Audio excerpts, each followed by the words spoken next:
Amigos y amigas rayistas, no pudo ser. El Rayo Vallecano se quedó con la miel en los labios a las puertas de conseguir un éxito europeo. Pero no lloréis porque terminó y de forma amarga para el Rayo Vallecano, sino sonreíd porque sucedió y porque vosotros, aficionados rayistas, habéis dado una lección al fútbol de lo que es acompañar a un equipo en las buenas y en las malas.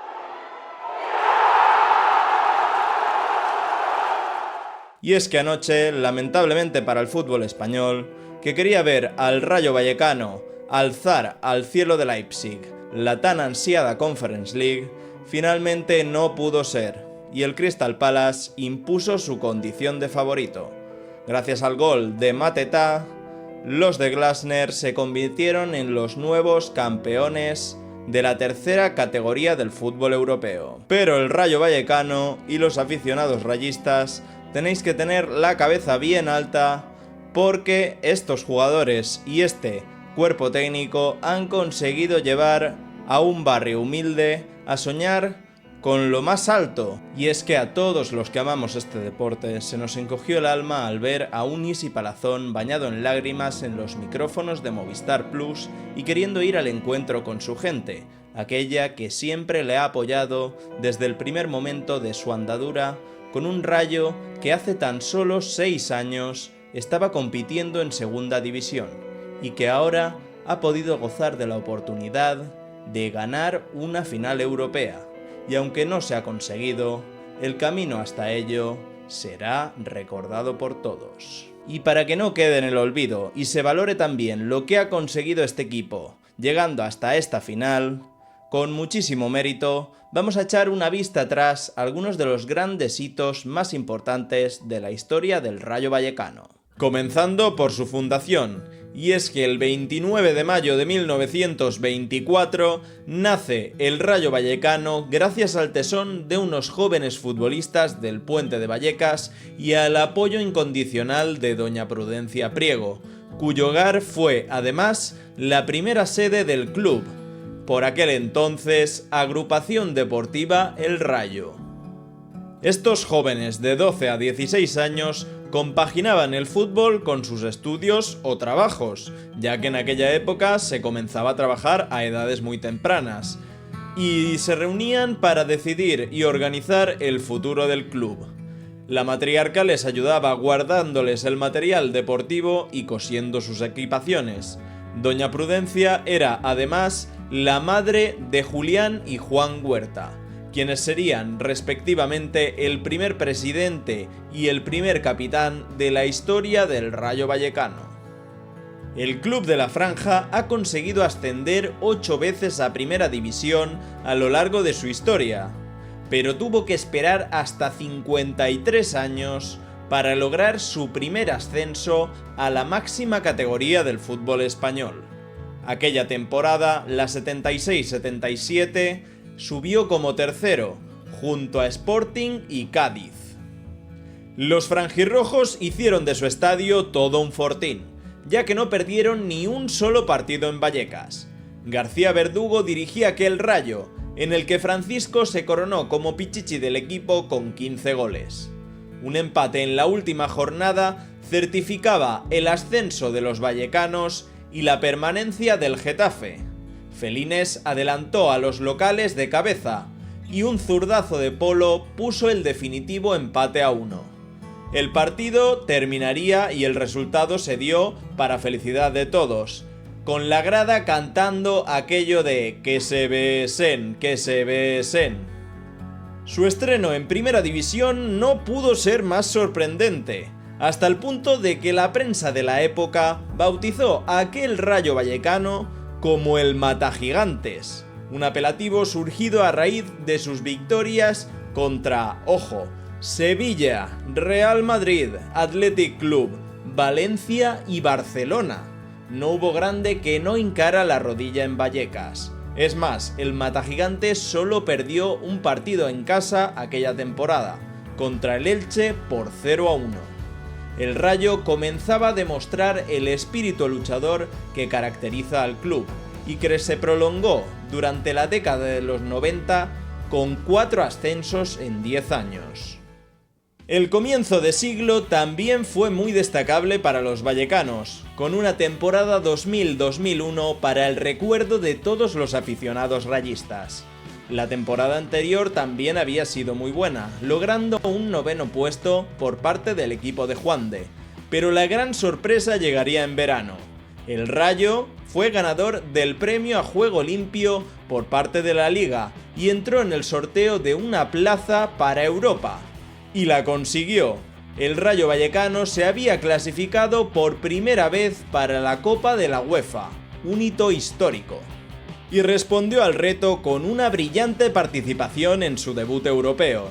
El Rayo apeó consecutivamente al Constelació, endosándole un 16-0 de global al conjunto andorrano, también al Molde, al Viborg e incluso a 2 históricos como el Lokomotiv de Moscú y el Girondins de Burdeos, hasta que fue eliminado en cuartos de final por un Alavés que a la postre disputaría una memorable final contra el Liverpool. La única vez que el Rayo Vallecano consiguió ascender a Primera División, coronándose además como campeón de la Segunda División española, fue en la temporada 2017-2018, y además tuvo un sabor de boca especial, porque se consiguió con Michel Sánchez como entrenador, tras retirarse siendo el jugador con más partidos de la historia del Rayo Vallecano, con 336 a sus espaldas.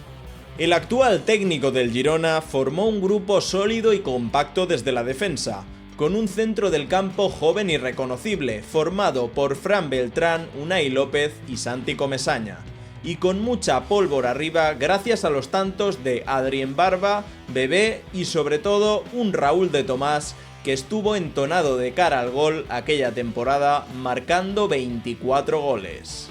El resultado fue un meritorio primer puesto que otorgó a Michel su primera gran alegría como técnico, y a los aficionados del Rayo un momento para la posteridad. Después de 7 sufridos ascensos, el octavo y último hasta la fecha se consiguió de la mano de Andoni Iraola como capitán del barco rayista en la temporada 2020-2021. El Rayo quedó sexto y se clasificó para el playoff de acceso a primera por poco, pero sorprendentemente le endosó un global de 5-1 al Leganés y se clasificó para la final frente al Girona. Tras perder en el estadio de Vallecas por 1-2, los de Iraola se veían obligados a remontar en Montilivi. Con goles de Álvaro García y Óscar Trejo, consiguieron darle la vuelta a la eliminatoria y tuvieron que aguantar desde el minuto 56 con un hombre menos debido a la expulsión del uruguayo Emiliano Vázquez. Finalmente consiguieron la gesta en lo que es una de las remontadas con más mística de su historia. Y con esta vista atrás de algunos de los hitos más históricos conseguidos por el club franjirrojo a lo largo de su historia, nos hacemos todavía más a la idea de lo difícil que es lo que acaba de conseguir el Rayo Vallecano con el presupuesto y los recursos que tiene. Más todavía si nos fijamos en la amplia brecha económica que hay entre los clubes de la clase media de la Liga y los de la Premier a día de hoy. Y como todos los grandes logros conseguidos a lo largo de su historia, el camino hasta la final no fue sencillo para un Rayo que tuvo que sufrir en algunos momentos y demostrar el coraje que atesora un club venido desde los orígenes más humildes. Y nos venimos hasta aquí para ver cómo fue la fase de liga para un Rayo Vallecano que terminó como quinto clasificado consiguiendo 13 puntos y la clasificación directa para los octavos de final de la Conference, enfrentando a rivales, digamos, exóticos del continente europeo, como es el caso de su primer rival, el Esquendilla de Macedonia del Norte, al cual enfrentaron en su estreno en Vallecas. Y los de Íñigo Pérez consiguieron un triunfo por 2-0 gracias a los tantos de Unai López y Fran Pérez. En su siguiente partido ya las cosas se empezaron a complicar un poco más y tuvieron una difícil visita a Suecia frente al Häcken. Empataron por 2-2 y rescataron un meritorio punto teniendo en cuenta que el Rayo Vallecano contó con un hombre menos desde el minuto 45 por la expulsión de Pep Chavarría. Álvaro García adelantaba a los suyos, pero Julius Lindberg puso el empate para el conjunto sueco. Isaac Brusberg lo remontó para los locales y finalmente sería Ratiu quien rescataría ese punto que supo a gloria. Después el Rayo recibía en el estadio de Vallecas al Lech Poznan de Polonia, en un partido del cual sacaron los 3 puntos de forma muy meritoria y más difícil de lo que parece, ya que ganaron por 3-2, pero tuvieron que remontar a partir del minuto 82, ya que el conjunto polaco llegó a ponerse por 0-2 en Vallecas, con los goles de Luis Palma y Antoni Kozubal, pero Jorge de Frutos, Isi Palazón y de nuevo Álvaro García culminaron la remontada. Y en su siguiente visita a Eslovaquia ya empezó a hacer un poco aguas el Rayo, porque tuvo su primera y eso sí única derrota de la fase de liga frente al Slovan de Bratislava, en un partido trabado y complicado en el que los de Vallecas se comenzaron adelantando gracias al tanto de Fran Pérez, pero Guram Kasia y Alana Yarirang dieron la vuelta para los locales. Después, en su siguiente visita a Polonia para enfrentarse al Jagiellonia, las cosas fueron mejor y el Rayo sacó 3 puntos bastante meritorios, ya que comenzó ganando con el tanto de Sergio Camello, luego les empataron mediante Jesús Imaz y finalmente el Pacha Espino pondría el 1-2 definitivo para los de Vallecas. Y sí que finalmente en su último encuentro de la fase de liga, el Rayo lo cerró con una cómoda victoria de 3-0 frente al Drita de Kosovo, con los tantos de Florian Lejeune, Gerard Gumbau y de nuevo el Pachaspino. Así que de esta forma el conjunto de Vallecas cerraba su participación en la fase de liga de la Conference y conseguía su billete directo para los octavos de final, donde aquí las cosas ya se comenzaban a complicar un poco más frente a rivales que proponían retos mayores. En primer lugar, se tuvieron que ver las caras frente al Samsunspor de Turquía, y en su visita al infierno turco consiguieron una gran renta para la vuelta de 1-3.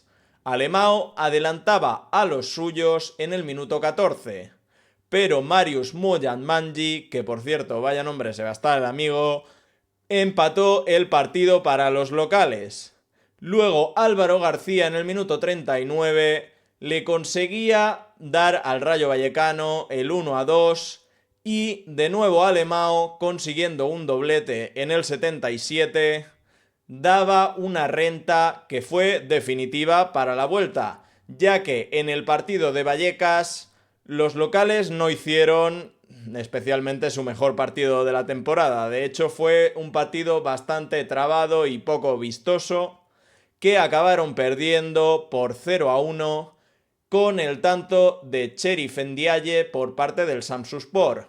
Pero la renta que obtenieron en la ida les daba el pase para los cuartos de final, donde tuvieron que vérselas con el AEK de Atenas, lo que ya suponía un rival de mayor entidad. Y en su primer partido en casa, los vallecanos consiguieron un 3-0 muy importante para la vuelta, con los tantos de Ilias Akomaj en el minuto 1, Unai López en casi los aledaños del descanso y Isi Palazón de penalti en el 73. De esta forma, Vallecas se emocionaba con la posibilidad de verse en semifinales, pero tuvieron que vérselas y deseárselas en Grecia, donde el AEK empató la eliminatoria mediante Zini en el minuto 12, Razvan Marín de penalti en el 35 y de nuevo Zini con un doblete empataba para los griegos, que empezaban a meter el miedo en el conjunto vallecano, y tuvo que aparecer, quién si no, Isi Palazón, para poner en el minuto 60 el gol que daba el pase a las semifinales para un Rayo Vallecano que ya estaba haciendo historia. Y en semifinales ya fue la prueba definitiva, porque el Rayo se las tuvo que ver con el Racing de Estrasburgo de Francia, ya una plantilla de mayor nivel, incluso con un valor de mercado superior al propio Rayo Vallecano. La ida en Vallecas fue propicia con un 1-0, con el tanto en el 53 de Alemão, que se erigió como el héroe de la eliminatoria y el goleador para los suyos, ya que marcó tanto en la ida como en la vuelta, donde los vallecanos asaltaron Estrasburgo y ganaron por 0-1 gracias al tanto, como comentábamos, del delantero brasileño. Pero también cabe destacar la actuación de un Batalla que salvó cualquier intento posible de remontada, deteniendo un penalti en los minutos finales. De esta forma, el conjunto franjirrojo hacía historia y se clasificaba para su primera final europea. Y para entender cómo ha sido capaz el Rayo de llegar hasta aquí, hay que hablar de este hombre. El artífice desde la pizarra y desde la táctica para el Rayo Vallecano. Un hombre que ha sabido mover las piezas a la perfección para hacer de este Rayito un auténtico equipazo. Así que darle muchísimo mérito a lo que ha conseguido Íñigo Pérez.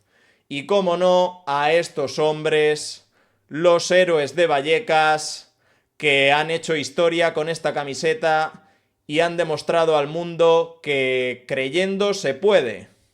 Destacando las actuaciones, por supuesto, de su portero, Augusto Batalla, salvador y decisivo en los momentos importantes, siendo bueno tanto por arriba como bajo palos. También cabe destacar la figura de Ratiu y Leyen en defensa, dos hombres comprometidos y sacrificados desde que arranca el encuentro hasta que pita el árbitro. Y sobre todo en el caso del rumano podemos destacar esa velocidad endiablada y la capacidad para incorporarse al ataque por parte de Leyen. Sin embargo, destacaríamos más bien su juego aéreo, su contundencia en defensa y un buen golpeo de balón que le permite incluso tirar faltas. Luego también tendríamos que destacar una medular formada por Unai López y Óscar Valentín, dos hombres que han conseguido contemporizar los partidos y, siendo dos perros de presa en la presión, también poner en apuros a los rivales. Así que un aplauso para estos dos, que han hecho del Rayo pues un equipo que controla los partidos desde el centro del campo y consigue meterle dinamismo mediante la incursión de un Isi Palazón y un Jorge de Frutos, que han sido vitales. Los dos hombres que capitalizan el ataque del Rayo y toda la contundencia que tienen arriba para meter balones hacia un Alemão que se ha destacado como el goleador de los momentos importantes.